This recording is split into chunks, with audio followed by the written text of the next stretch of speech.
Thinking. There we go.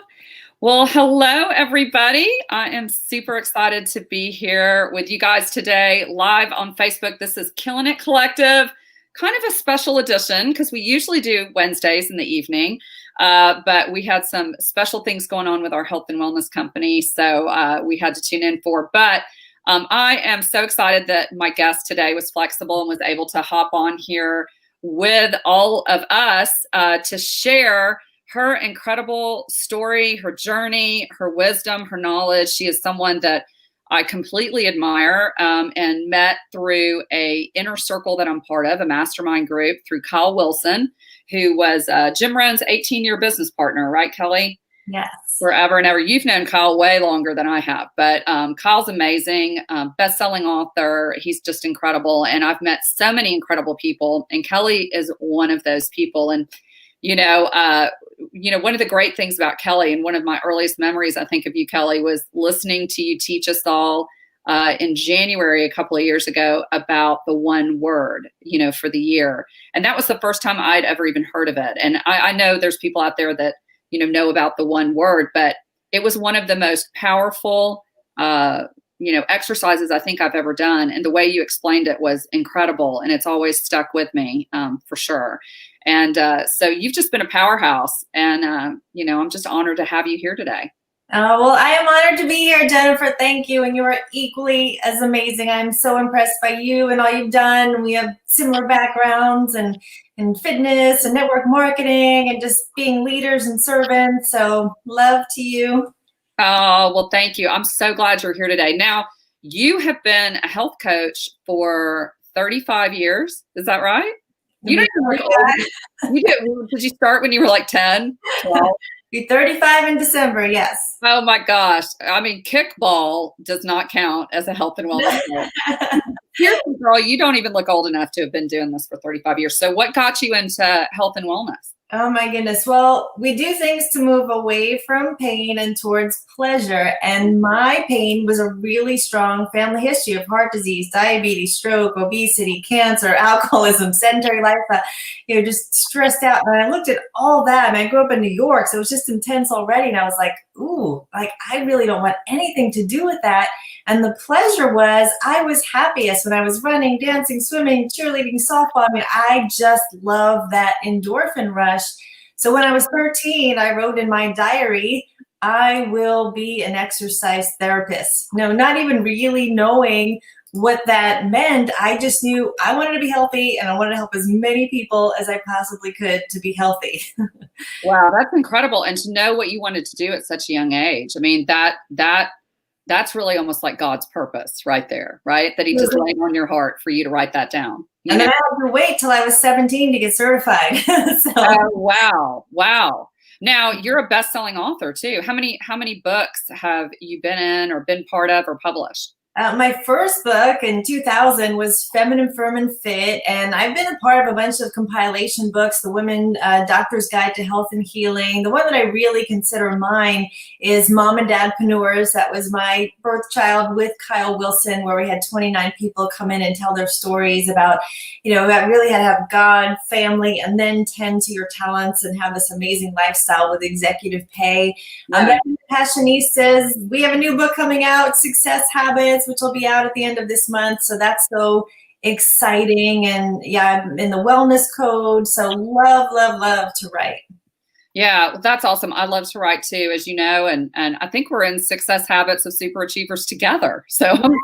We're both excited about that. That's going to be an incredible book. We had lots of superstars in that book, along with you. Brian Tracy and Darren Hardy and all kinds of amazing people. So that's going to be exciting. Now, mompreneur, how many kids do you have? I have 2. Yeah. So Melina's about to be 19. Nicholas just turned 20. They're 14 months apart. Freshman and sophomore in college. She's studying pre-nursing. He's studying kinesiology. He's a collegiate baseball player. She's a collegiate equestrian. So fun times. Wow. Now, so equestrian, what kind of events and things like that does she do? She's Western, so she does barrel racing, and then there's some events that have poles, so she'll do pole bending, but that's not a collegiate event. Yeah, yeah. I've got a really, really good friend that's a barrel racer out of New Jersey, of all places. I had no idea that New Jersey was big into rodeos, but they apparently have a huge rodeo at a place called Cowtown up there.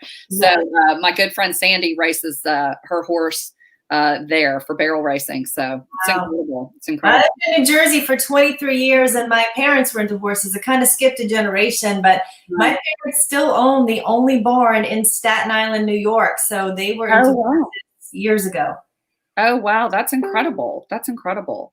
So, okay. So let's kind of dig into the meat of what we want to talk about today because nothing I love more than getting some Kelli Calabrese wisdom going on up in here. So now it was kind of shocking because, I guess from the exterior and just meeting you for the first time, a couple of years ago, I mean, girl, you had it all, right? You had a really thriving, business as a health coach. You were part of a nutritional network marketing company, still are, rock star in that. Two beautiful children, amazing, what seemed to me marriage. Just you had it all. Like it looked like perfection. I was just sitting there thinking, oh my gosh, I want to be her when I grow up, right? So tell us like what happened, if you don't mind sharing. Like, how did you end up where you are now with Intentionally Fabulous, from going from this surprise divorce somewhat to really recovery and resurrection, as you say? Yeah, it was a lot of work keeping the charade up to keep Yeah. that perfectionism going. So I was 22 when I finished 3 science degrees, high honors. I was all about being the student. I was already getting certifications. I was working in my industry. And, I will say that selection is important. Now, I don't have any regrets from the past. There's nothing we could even change about it. But if I could give any words of wisdom from here forward, selection, who you choose is so important. So we went through a marriage. We were married 24 years and, we did all the things. We, had the big home and the cars and the vacations and all of those things. And, it's a slow fade. So, there's a moment where he comes home and says, my commitment to our marriage is 0. And it was a shocking moment. I mean, that's the beginning of the grief. It's shock. And I was in shock. I had no idea. I knew we were both not happy, but I never even considered that that was an option. It just was not at all in my radar to consider that. What I found now, 2.5 years later through study, is the person who asked for divorce has been thinking about it for at least 2 years. Oh, And wow. I Really? had no idea. I really didn't. So it sent me into shock. And then I didn't even know what the grief cycle was. I had never been depressed before. I had never been that sad before. I mean, it's not that things hadn't happened in my life and I had been sad and lost people, but this was my whole identity was in who I was as a wife. That was so important to me. Who I was as a mom. Now I have 2 kids going off to college. Where I lived in my neighborhood, $1 million neighborhood, gated, golf community course, the whole thing, where I was in my industry, and all of that just got stripped away in a very short amount of time. So who I was just completely emptied out. And I just found myself on my knees and empty. And I was like, how did I get here? Was not the best question to be asking, but Yeah. that's the question I was asking in that moment. Yeah. And I mean, honestly, first of all, thank you for sharing that because that's really a lot of raw emotion. And I know from friends of mine that have gone through divorces, especially after being married, because how long were you married again? Well, I got served on my 49th birthday. Oh Our my gosh. case closed Seriously? on my 49th birthday. Yeah, our case closed 30 days later because in Texas, you got to wait 30 days. I actually gave him a good amount of money. That's just how it worked out in our marriage. I was the provider for most of our marriage. And then on Valentine's Day, our case was reopened. He reopened our case. And then our final closing was on what would have been our 25-year anniversary. So we were together 26 years in all from dating until the final divorce was signed. Gosh, and that is just so brutal. To be served on your 49th birthday, to have him reopen the case on Valentine's Day. It's almost like it was all premeditated just to be mean. You know, I mean, I hate to say that. And I know you, Kelly, you are always going to level up and take the high road. So I'm not trying to get you to go there, but I just wanted to add that for emphasis in terms of, you know, what I saw in you after that, because I know we had an inner circle event where you sort of just let us all know that you were going through this. And I remember just thinking, wow, she is so resilient. And I have to use the word resilient because I'm actually in the process of writing a book of my own right now.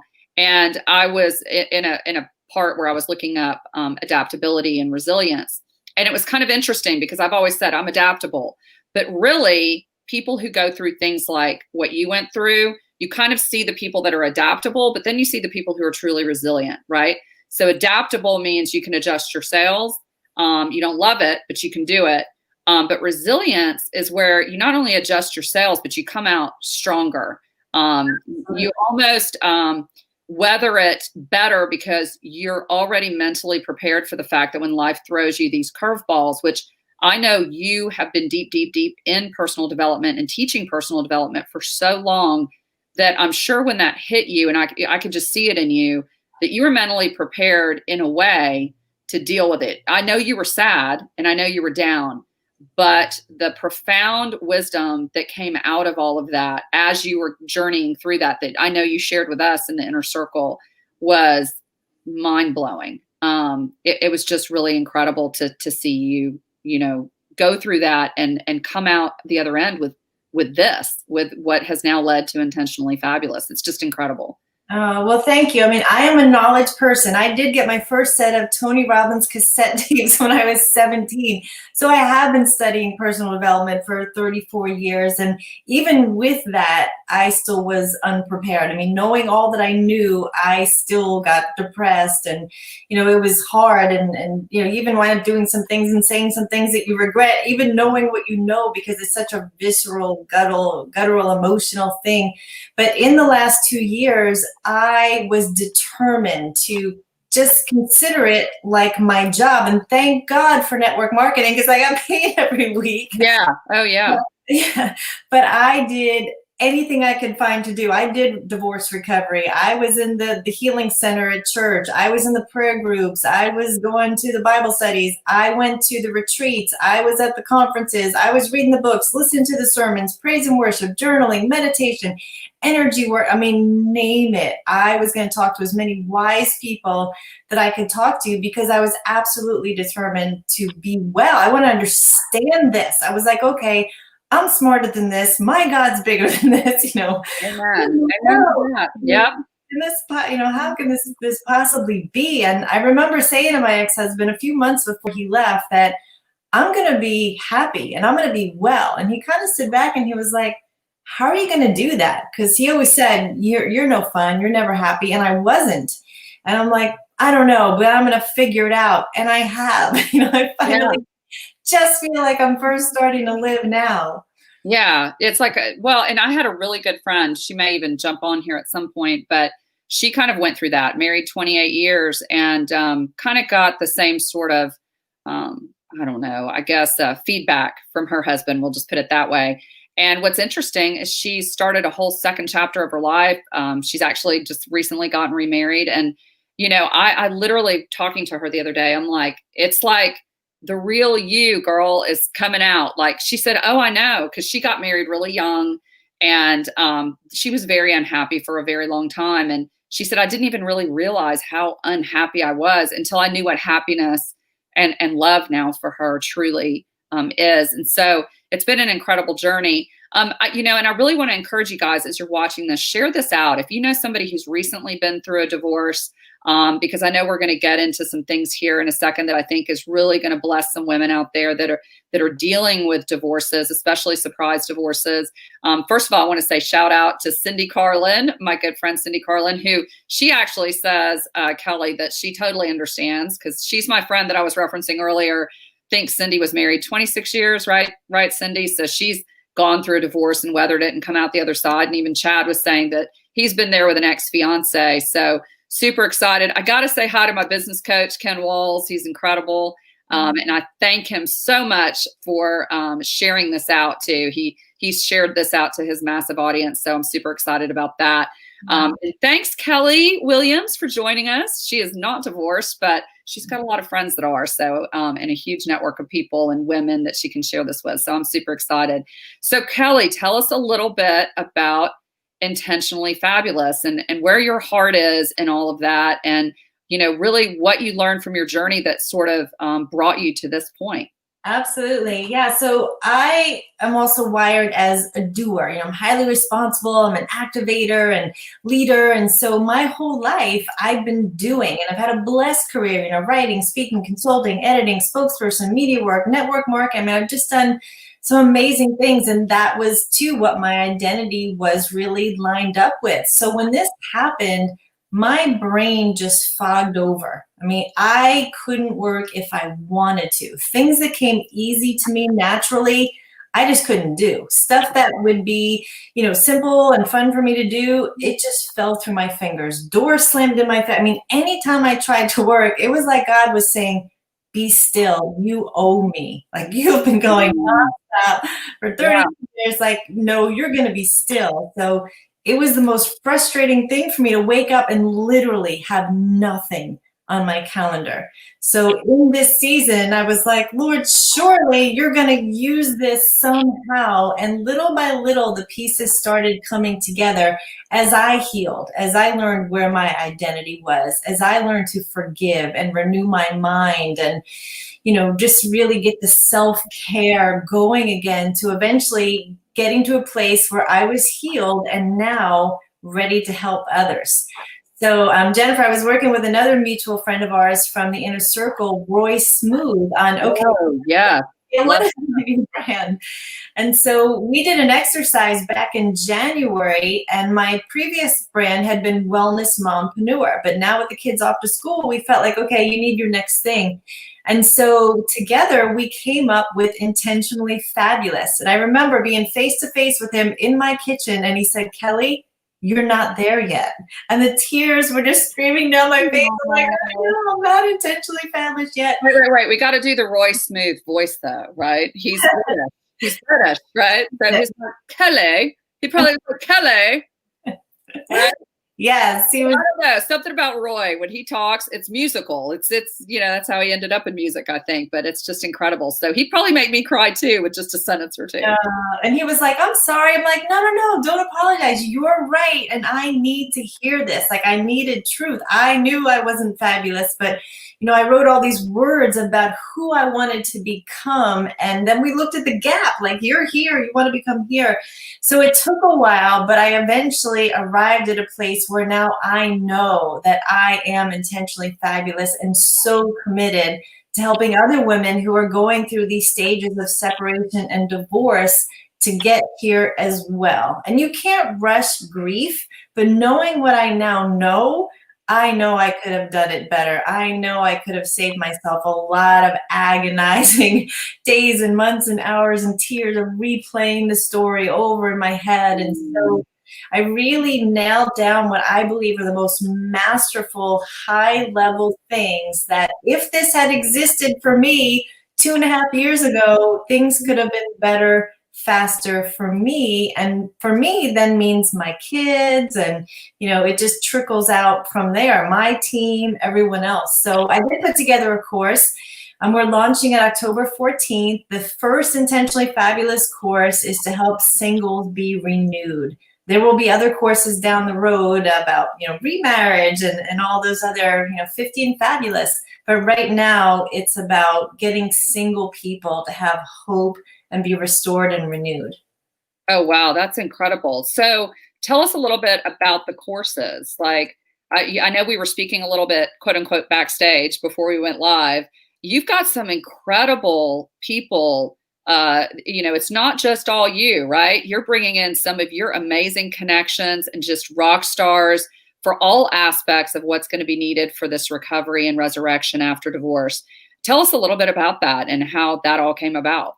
Absolutely. So I developed the course to be 8 weeks because I think it's really a great start and anyone can commit to 8 weeks. Certainly it could be 12 weeks or longer, but I came up with the topics that I thought were the most valuable for the 8 weeks and I just started writing. I was pouring through all the content that I had gone through, picking out the most valuable things. So I decided to hire a project manager because I want to work on what I can do, the creation part, and not deal with the technology and, just be on time. So we got to the point in the course creation where she said to me, Kelly, what are your bonuses?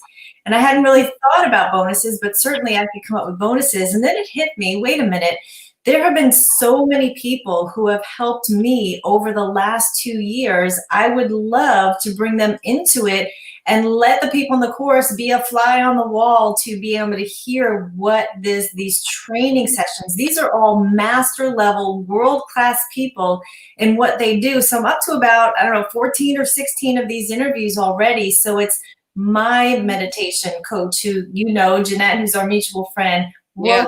meditation coach, Dr. Amy, world-class breathing therapist. I've got Sophia doing energy. Roy is about renewing and rebranding yourself, even if you're not an entrepreneur. So I have my counselor, my Christian counselor, my grief counselor. The list just goes on. I'm so excited about these people doing the bonuses. I have a man who has done warrior training, who's giving us the men's insights, why they lie, why, all these different perspectives of a man that we That's might. incredible. So You could offer that to all women, Kelly. I agree. Yeah, I'm excited. I'm up for that. Just how does a man think? Exactly. Yeah, I'm so excited. Ron is going to talk about brain health because our brains are fogged over. So, right, U.S. memory coach, twice champion.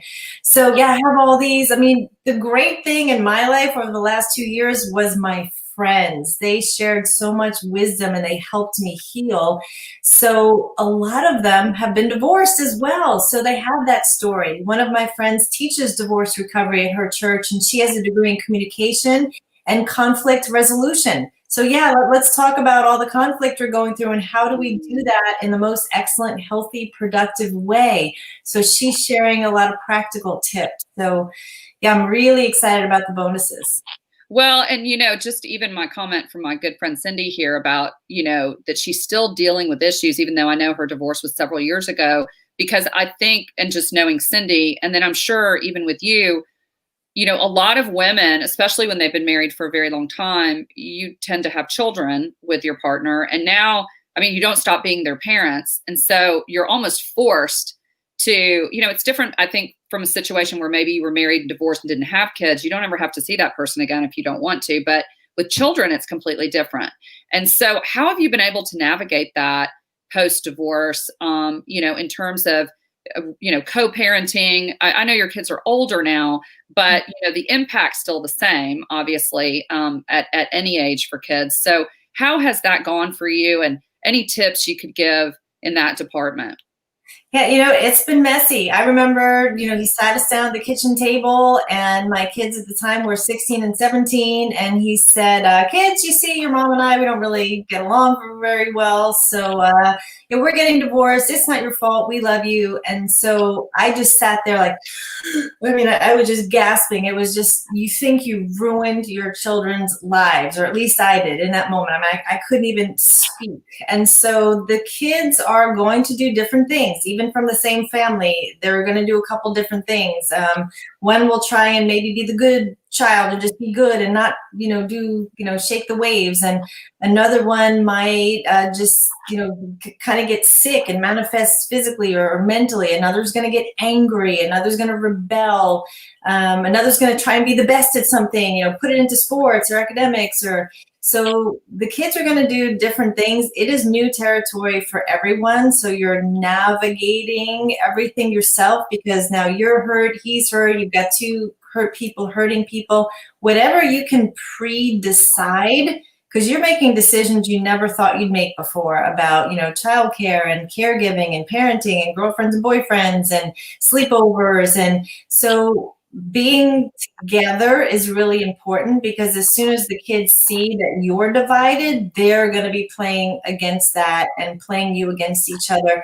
You really can't put the kids in the middle. They did not choose this, so you can't use them as your messenger, like, oh, give your dad his mail, or tell your mom this, or you really have to be as sensitive as possible, trying to keep things as normal as possible for the kids. Their desire is always going to be for you to get back together. And I'm all for reconciliation if it's possible and safe and there's no abuse.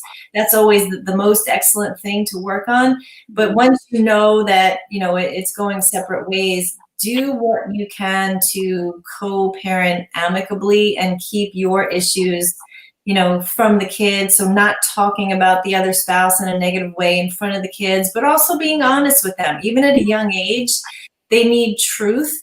And sometimes you might have to say, you know what, ask your dad about that. Like, ask him why he didn't pick you up, or ask him why. So sometimes we just don't even have the answers. What I will tell you that I didn't expect was that they're hurting. They're trying to figure it out no matter what age they are. And they're going to need a safe place. And someone, usually one of the parents, the stronger one, is going to become the target or the punching bag. And that was me. And that was, of all the things that happened in the last 2 years, and there were a lot, being the punching bag was the hardest, being so rejected and, just having to be the strong one for them, but also having to set boundaries for your own heart. Well, and let's pin that for a second, because it's interesting that you just said that. I have a really good friend. I don't want to mention her name, but she was married for a very long time, and, her husband ended up having an affair, and leaving her and marrying the woman he had the affair with. But ironically, it's been interesting with her 3 children. She has 2 girls and a boy, and one of the girls in particular really almost is, in my opinion, based on what she's told me, is almost like angry at my friend. And I'm like, wait a minute, you're not the one that, cheated. You're not the one that left. I don't understand. But she's being very much rejected by one of her daughters. And it's been very interesting. And now her daughters and even her son now are older. And what's even more interesting to me is her 2 older daughters are now married, and kind of newly married. But I just can't get over the fact that she's being so rejected by this one daughter, when she's not the one that made the mistake, so to speak. And all she can really think of is that maybe early on when she was hurt, she said some things she shouldn't have said about their dad that she regrets and has apologized for. But beyond that, she's clueless as to why this is the way it is, Yeah.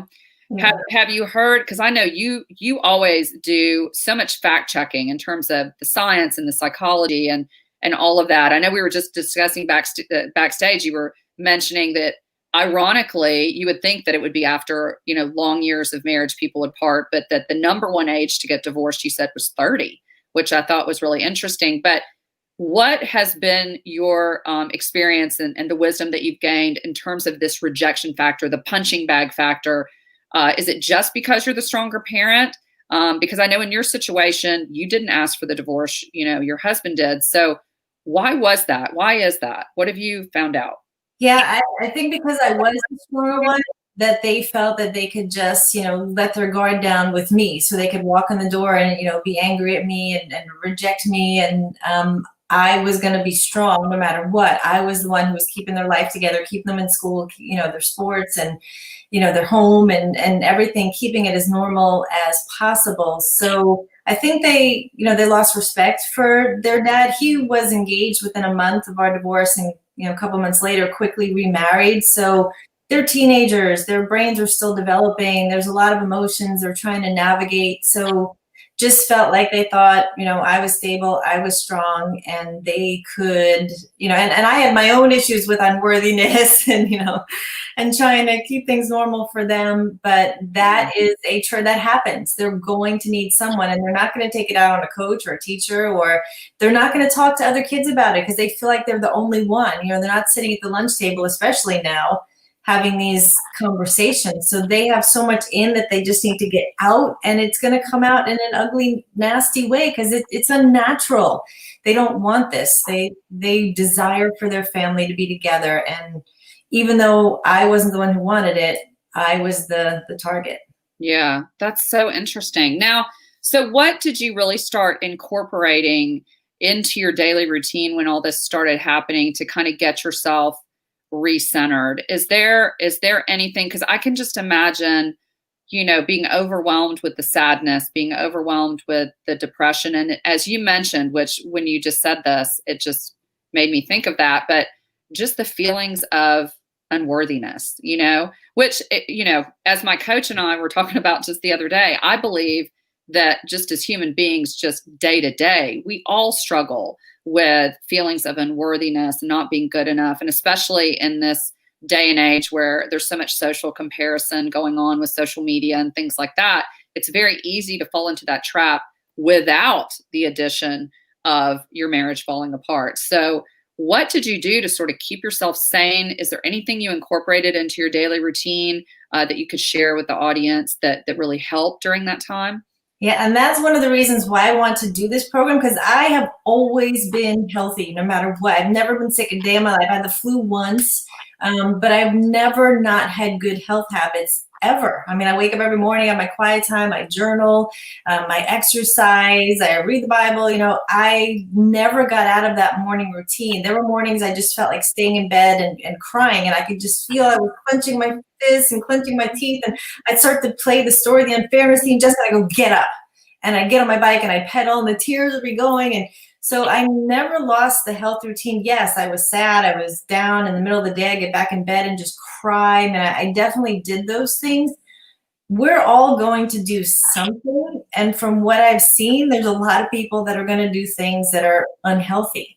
They're going to turn towards, there's so many things, isolating, alcohol, they're day drinking. A glass of wine turns into a bottle, and the weekend turns into every day.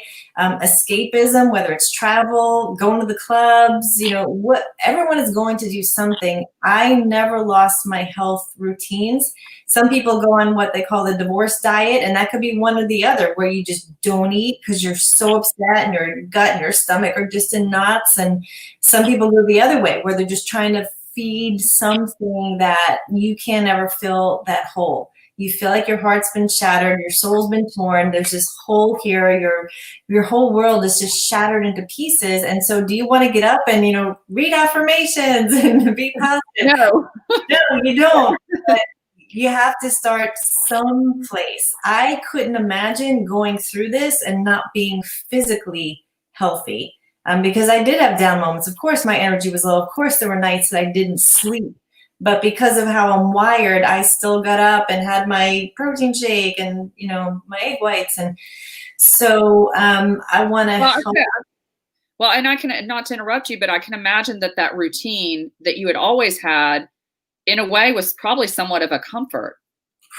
Yeah. I mean, that was, not that we're trying to control things, but the one thing that you do have influence over is what goes in your mouth, what goes in your brain, your self-care. And you don't feel like caring for yourself sometimes, but you have to refill your cup. Your cup is empty, it's shattered, and you have to start self-love somewhere, because you may have a husband who just rejected you, or you have the guilt of breaking up your family if you were the one who initiated it. Even if it was an abusive situation, you're still carrying all those feelings and emotions. So you need to start at some point, got to draw a line in the sand and say, okay, this it's not going to be perfect, but I got to start somewhere. I'm going to journal, or I'm going to listen to a meditation, or I'm going to go to a counselor, or I'm going to listen to a sermon or read a book or something. Make a decision, decide, start somewhere, commit to it, knowing it's going to be messy. Don't go for perfectionism. But your body and your brain and your soul are so amazing that when you start to feed it with a little bit of good, you will see results and you will crave more. Or the alternative, at some point you've got to pick yourself up. The average time is 2 to 5 years to recover from divorce. But I have a friend who's 7 years in and still in the trauma shock stage, never got over it. And then it winds up being more bad relationships. So it's up to you. We don't have a lot of time here. I don't want to waste any more time. Yeah. As well as possible. Wow. Well, first of all, everything that you're saying is being so well received. I know on your end, it's hard for you to see all the comments, but Chad said, wow. I mean, it's just been huge, the wisdom that you're dropping for sure. And, even Aaron Sharkey jumped in here and said, wow, I really needed this. So, it's coming at a great time. Now, and Miriam, she even weighed in and said, I've been experienced the not good enough feeling since the man I've lived with didn't want the relationship anymore, but my healthy habits and routine has been my savior too. So that's so good to hear. Thank you for sharing that, Miriam. And then of course, just on a lighter note, you had all, the rock stars here. You had Ron White jumping on, your memory coach here. And of course, Ken Walls had to comment, my business coach, that Ron White is a badass and he's going to be part of your course because he is a memory coach. And it's kind of interesting because, with him, I was thinking, gosh, can he teach you to unremember things? That would be great. I'm sure going like this. Yeah. So, anyway, yeah, Ron's amazing. So two things too, I wanted to ask about, because you talked a little bit about this, but, health wise. So, and goodness gracious, Ken Walls and I were just talking about this yesterday, how everybody in their life has something that ends up being that stone that gets thrown in the still water that creates this ripple effect that kind of messes up their life, but makes them stronger and better in the end, right? For me, I lost literally 4 family members in the span of 9 years when I was younger, and 2 of those were my parents.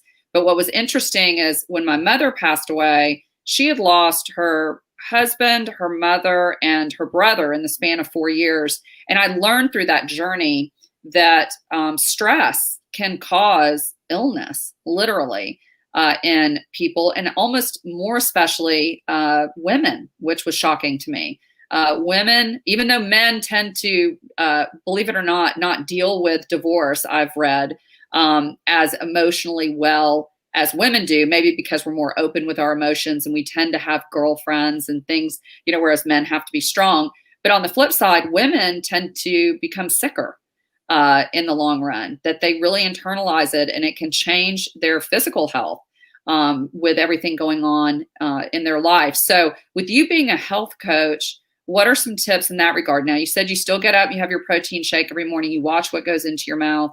What else can you say along those lines, maybe that you've learned through this journey in terms of making sure that you don't start absorbing all of this on a cellular level, Yes, you totally are right on track. You cannot separate the body, the mind, and the spirit. So you need to really be nourishing your soul and your mind and your body in any order that you're willing to do it.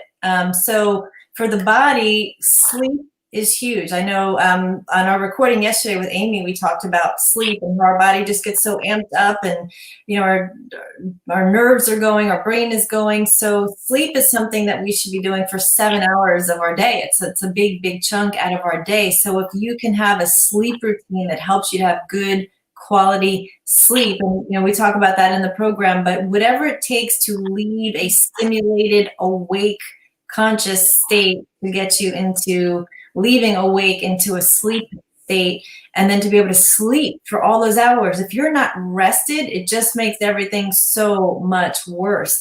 Yeah. Hydration. There's so many different, go down the beverage aisle. My goodness, how much bigger is it going to have to get? There's so many different drinks out there. Water is your beverage of choice. It's primarily what your body is made of. Try and cut out all the other drinks where, people are starting to get amped up on caffeine or whatever stimulants they're needing to get them through the day. Water, get it in your body. It's just cleansing, healing. Yeah, hydrate. Cheers. Yeah. Yes. So water and hydration are 2 simple things that anyone can do. So those are simple. Get your body moving. Do something every day, even if it's just going outside and walking. Being in nature is huge. If you can do some stretching, if you can, your phone is your, personal trainer right now. Get an app that has some yoga or body weight work or something that you can do to feel good. Get your body moving. Have someone that's safe, that you can get things out of you. So you're telling the story inside your head. At some point, you need to get it out. So whether it's a counselor, someone at church, a close friend, and keep in mind that you might say some things about your ex that maybe are not very nice, and you might have hopefully eventually forgive them. The other person may not. So choose a person who's safe. You have to get it out of you, but then also you need to meditate and take good things in. So get those good things in through prayer and meditation. Forgiveness. This was actually the final piece to my healing. I'm not saying be last. It would be better if it was early on. If it was earlier. And I had tried, hard, though. I had said the words, I forgive. But then one little text message and it was like, ugh. Like, yeah. So yeah, I just spent an entire weekend reading a book that actually another friend of ours, Jim Gardner, gave to me. I just here. I love Jim Gardner. Oh my gosh, Forgiving Forward. Okay. Now, look that up. I'm gonna type that in the comments. It's called Forgiving Forward. And who's it by? Dr. Bruce. It's by Bruce and Tony Heibel. And Tony. Okay, I got it. Yeah. So I'll drop that in the comments for everybody. Let's spend a lot of time on forgiveness. And there really were three parts. One was, and this was not the one that I needed so much, was forgiving God. Because a lot of people are like, how does this happen? You know, what in the world? And then the other part was forgiving my ex. But the final part and the biggest part was the self-forgiveness. So it was forgiving me. The tears, because I just felt like such a failure. And so it was huge for me to really get through that final process of peeling all that off and forgiving. Well, gosh, we have comments coming in galore. So I want to pause for a second. First of all, I want to say shout out to Miriam for kind of sharing what she's done. She does affirmations to remind herself how amazing she is. And she says those out loud. And it helps change her thoughts quickly. So thank you so much, Miriam, for sharing that tip. That's huge. Now, this is very hard to read, and it's going to cover your face up for a second, but I want everybody to kind of look at this, and I'll read it out loud to you. I'm almost 3 years into my separation and divorce. It doesn't get any easier. My 5-year-old gives me hell, but I've gotten better. God is my strength and my foundation, but there's lonely days and days where maybe I made the wrong choice because my daughter wants her dad home, but she doesn't know or understand the reasoning. And I could never be the mom she needs had I stayed in that unhealthy marriage I was in. It was my health and wellness revenge body journey that saved me. Thank you, Erin, so much for sharing that. What are your thoughts on that? You know, when you've got small children that maybe don't understand what's going on, and you're the one that's left the marriage because it was abusive or unhealthy, how do you stay strong through all of that? Yeah, you've got to stay the best, healthiest version of you. I mean, yes, you're responsible to a 5-year-old, but you can't give what you don't have. So if you're not in a healthy place, you can't be a healthy mom. So it's almost like to put your mask on first, then put the mask on your child. So the affirmations absolutely help. In fact, my program every week for the 8 weeks, it starts with affirmations in your healing guide that you'll get. And there's also visualizations, meditations, activations, and celebrations. So first you have to believe that the activations are actually going to work. So reading them out loud, putting them on your mirror, saying them several times a day, that definitely helps. Your 5-year-old is not too young to get counseling. They'll do things through play therapy. So you're at an age where you still have influence. So at 5, get her around other kids her age who are going through the same thing as well, so she feels more normal. But I would say to get her into a place where she can talk about it, and then you just keep speaking truth and life and love her unconditionally. And then it's okay to put some things on her dad if she still has a relationship with him, to say, you know what, ask your dad about that. And so it kind of takes it off of you if it's something you don't have an answer to, or you don't know how to answer, or something that's not within your control, to be able to say, ask your dad, because you're responsible for your relationship with her, and that's it. So love her unconditionally with boundaries. They're going to try and push the limits. They're acting out. They want to see, how far they can go. And I know it's tiresome, and you're feeling exhausted yourself and trying to keep it all together, but just do it with love as best you can, and know that God will come in and redeem all the things that we missed, because we're going to miss it. We just are. Well, first of all, I got to say hello to Sean Murphy. He says he loves this, so say hello. I think Sean, Kelli and I can speak for Kelli, that we're huge fans of Sean Murphy and his hugs. I'm ready to get back in the hugging business again. Tired of the social distancing, but yeah. And Cindy Wall Carlin says divorce care is great for kids as well. That's awesome. Now let's go back a little bit to talk about the forgiveness piece, because a lot of people are weighing in here. Cindy said forgiveness is a process. My sister-in-law Cheryl, who really was a spiritual mentor to me, says that, and I lost her here somewhere, but she says forgiveness is big. And from a faith standpoint, I thought it was interesting. Now, you said one of the biggest struggles that you had, was forgiving yourself. And it's interesting because, growing up, I went to an Episcopal school for 10 years where the Lord's Prayer, like, we just said it like all the time. And fast forward, I ended up attending a church service here at my church. And it was during the summer, and the pastor was on vacation, and I didn't know that. And we get there, and the topic was the Lord's Prayer, forgiveness. And I thought, oh, this is going to be a snoozer. Like, how boring is this topic going to be? And it ended up rocking my world, because it was our women's Bible study teacher, Laura Seifert, who taught it. But she actually went into this whole historical background of the Lord's Prayer, because technically, not to take everybody to church, but a lot of atheists try to throw that out as being a hypocrisy in the Bible, since Jesus preached against rote prayer. He was about relationship, right? Not religion.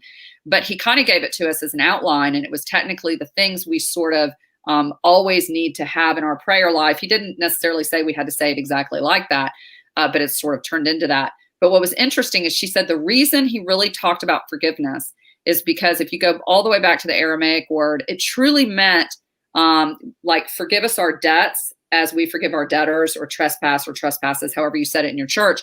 But that Aramaic word was also used for financial debt. And she said, think about it. If you have a balance sheet where you can't forgive others, you can't forgive yourself. And one that's kind of hard sometimes for Christians to say is that they can't forgive God, right? Which is something I want to talk to you about here in a second, but that they can't forgive God. They're kind of angry at God about some things that have occurred in their life. That when all that adds up, just like a financial balance sheet, if you have too much debt, what happens? You go bankrupt, right? Mm-hmm. And so basically, Jesus is telling us, don't go spiritually bankrupt, and that forgiveness is not always about letting the other person off the hook. It's about releasing that bondage so that you can be free, right? Write off that bad debt. So how has that been for you with forgiveness? How have you processed that? Has that been a writing off the bad debt type of thing, or really trying to see your ex-husband as Jesus would? Yeah, a combination. So when you're not forgiving, there's just a root of bitterness that is in you that is never going to go away. And I just decided I didn't want to be bitter. In fact, I remember in a text message going a few months back, as I was about to read that forgiveness book, that he just wrote to me, stop being bitter, move on. And it's the person who hurt you the most who you will get the most truth and revelation from sometimes. So you'll learn the most lessons from. And he wrote that, and I was like, he's right. I am bitter. And he has moved on. He's happily married. Here I am sitting here bitter and, still sending these long text messages. And so it was actually him that said, stop being bitter. And I was only bitter towards him, not anyone else. But I'm like, yeah, why am I drinking the poison and expecting him to die? This is just silly. And forgiveness is forgiving that person who is bankrupt. They don't have anything to give you. And that brings you down to, why did Jesus even come? If I'm not going to forgive, why did he even come? And yes, when they were asking him, Jesus, how do we pray? That was his example. Oh, here's what we do, our Father. And so that was his example. And yes, it included forgiveness. I don't want to waste a single moment being bitter. I'm not going to be here very long. Our time here is like a puff of air. And I hope I live another 70 years. But it's doesn't make sense for me to walk around carrying bitterness. That carries a victim energy to it. And for a while, I did feel like a victim, and I didn't like it. It didn't feel good. So Yeah. I wanted to operate on the highest levels of love and joy and peace and enlightenment. And with unforgiveness and a bitter root, it's just not possible. Right. Well, and Cindy, for example, just said that forgiving yourself is the most difficult. She still asks herself, why did I marry who I married? And why didn't I pay attention to the red flags when they were there? And I know that's got to be hard, but, I do believe that, we as human beings, we try to look for the good in people. And, sometimes it seems easier to ignore things that are going on than really try to deal with them sometimes, but, I not to get again too biblical, but I always say it's sort of like when I think they were leaving Babylon, right? Lot and his wife, and they were told not to look back, and Lot's wife did look back, living in the past, right? Turned into a pillar of salt, I think is the exact verbiage. But we don't want to look back. We don't want to beat ourselves up. We don't want to get better. We want to get better, right? That's the whole goal. Yeah, and you can forgive without forgetting. So Yeah. if something horrible happened in your past, you may not forget it, but you can forgive it. And most of what we remember in our past isn't even the way it actually happened. We tie these amazing emotions to it, and we create something so much bigger. So it's up to us in our mind to think differently about it, which is what repent is, to think differently about it and really get present, because this is the only thing we have. We have today. It's all we get. And to think about an exciting, bright future. That's where those affirmations really can be so, so valuable. But if we're living in the past and thinking about every injustice and every hurt, well, we've done them too. We've hurt people. We've missed the mark. And I don't want anyone to just put all my sins out there and all the places that I didn't do the right thing either. So I don't want to be accountable to that. And in the end, I'm only accountable to me. That's it. I'm the only one that I will be judged for is me. And so I'm not anyone else's savior, and I just have to account for my own actions. So I need to do the best that I can to forgive. And I love that. I love this. And I love you. You're so awesome, girl. You are just, you know what? I mean, you were a badass when I met you, but you're even more badass now. You're Wonder Woman. So I'm just so super impressed with how you've dealt with this, and how you've turned this around. What the enemy might have meant for evil, you've turned it into good, and you're giving back now. There's a Chinese proverb that if you want to know the road ahead, ask the man coming back, right? So you're the woman coming back, and you're sharing it with everyone. Now, I keep popping it up there, but you said your course is officially going to start or roll out on October 14th. That's your launch date. Yes. Intentionallyfabulous.com.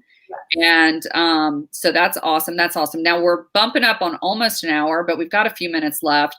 One of the things Lisa said, which I thought was pretty interesting, is, it wasn't that one. She said that too.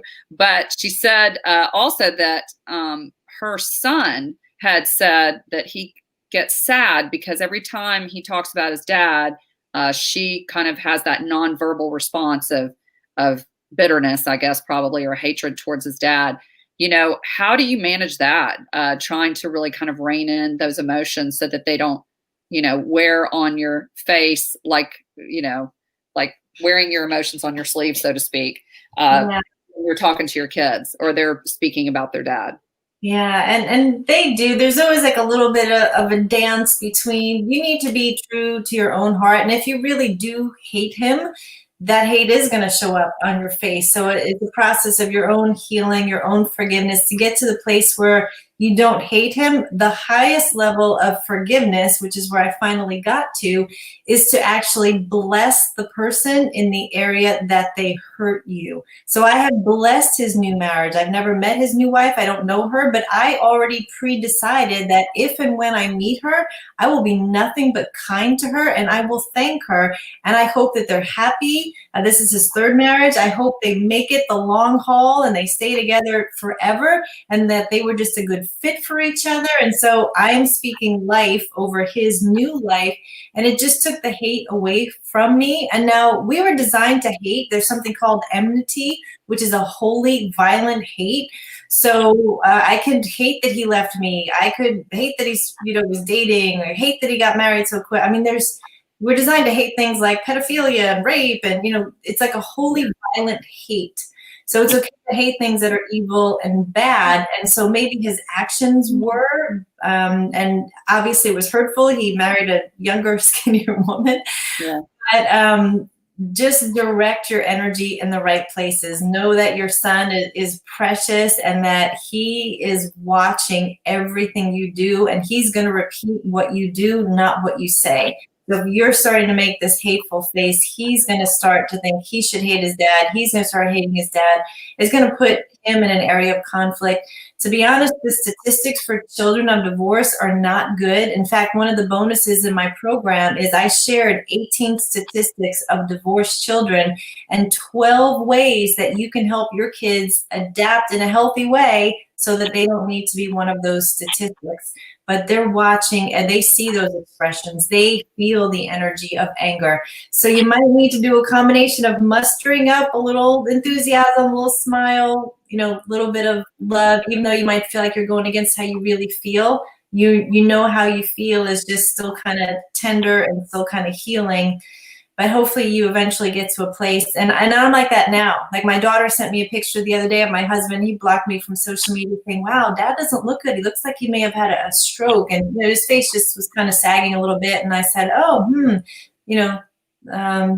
didn't react to it. I was like, oh, thanks for sharing that. I'll be praying for his health, and just release it like that instead of getting into anything negative or any other thoughts. I don't want to read into it. I don't know the situation, and it's not on me to have to know anymore. Right. That's true. That's true. So you kind of have to let it go and give it to God, really just lay it at his feet and know that, he's God's responsibility first and foremost. Right. So we're all, that's something I learned with my own children, right? When I used to worry about my kids all the time, God really laid it on my heart. They're my kids first. They're on loan to you. So even in a marriage, yes, you're responsible for them, but, especially when you're not married, you're not responsible for them anymore. So, yeah, well, I've got people saying right now that they're already on the wait list for the Intentionally Fabulous course. They're excited about it. My friend Beth Jones is saying, hey, Beth, hope you do this class more than once. I'd love to take it. Now, I'm assuming, is this ongoing courses, or are you going to have starting and ending points, or how is this course going to work? Yeah, so the first one is going to launch. So I'm going to do some pre-webinars leading up to the launch of the course. There's 3 different levels. So the highest level is where I'm only taking 10 people that everyone will get me live on Wednesday night for 90 minutes, where we'll cover topics like identity, forgiveness, renewing your mind, self-love, gratitude, and so on for the 8 weeks. And then I'm going to do a live Q&A on Thursday nights where you get to bring your questions, about those topics or any other questions you want to bring. There will be a live Facebook group where we'll all get to communicate, and I'll be in there doing some lives throughout the week. And then there's all these bonuses, and then there's a healing activation guide week by week by week that will really let you do the heart work and the surgery that needs to happen. And that'll go from the 14th of October until that first week in December, which is my birthday. So that was strategic to be able to go from where I was on my birthday last year, which was with you and our mastermind group, to a year later just helping others. And then I'll do another one in January, and then I'll do another one in the spring. And then once I've done it 3 times and I will have recorded it, I'll take the best of the recordings and I'll make it evergreen, meaning that people can get it anytime.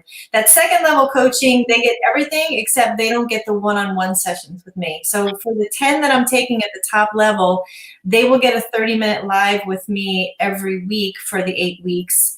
And the level below it, they get like half the bonuses and no live with me. And then there's sort of a DIY level where you get to be part of the trainings, the live and the group, and you get the journal, but no bonuses and no live with me. So that'll all be shared in the webinar and on the page soon.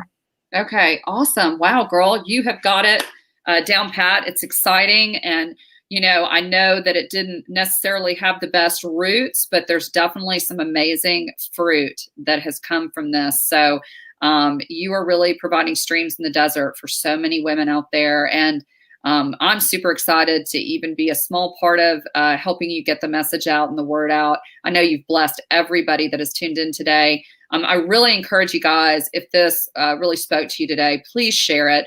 Please tag people. If you're watching this on replay, please let us know that you're watching it on replay. We would love that. Love your comments and feedback, even after the fact. Let us know if that you registered for the course and that you're excited about getting together with Kelli and learning from her. Kelli, you're incredible. I adore you. I cannot wait to have you back on Killin It Collective down the road. Hopefully it won't even need to be a year from now, but I want to stay in touch with you and your progress and continue to share this amazing gift that you're offering to the world. Thank you. It was so awesome to share this. It's just been getting in this flow of things, and I so appreciate it. Yeah, well, I'm super glad you're here. Thank you, everybody, for tuning in to Killin It Collective. Kelli, you stay on. We'll chat for a bit backstage, but I love you guys, and we will be back soon with another episode of Killin It Collective. So bye-bye.